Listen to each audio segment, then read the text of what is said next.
Marvin Guy's first police interview was played in front of the jury this afternoon in day 6 of his trial for capital murder. Guy is on trial for the murder of Killeen detective Charles Dinwiddie. He died when KPD SWAT did a no-knock search warrant on Guy's home back in May 9th, 2014. This interview, though, happened shortly after Guy's arrest. Fox 44's Earl Stoudemire sat in for today's proceedings and has the latest. Earl.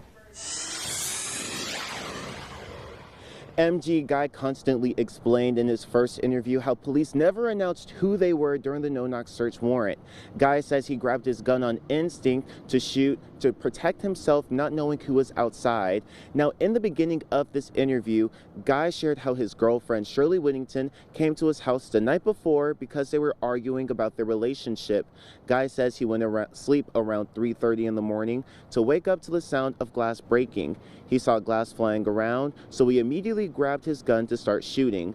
Guy thought it could have been kids in his neighborhood. He noticed 2 people recently checking out his apartment. He thought it could have been anyone in the neighborhood, calling it an unsafe area where crime was common. Thinking someone would come to harm him, Guy said he slept beside his 2 guns and always had his lazy boy recliner on the front door at night and would move it in the morning. Guy doesn't remember what gun he used to shoot, how many rounds he shot, or if he hit anyone outside. Guy was just shooting until he dropped the gun to run out the back door to see police telling him to get on the ground. Guy wasn't thinking about Shirley in the heat of the moment, but he did tell police Shirley had nothing to do with the entire situation. Guy only mentioned Shirley was the one shooting when Killeen's SWAT team member Juan Obregon had a gun to his head threatening to kill him.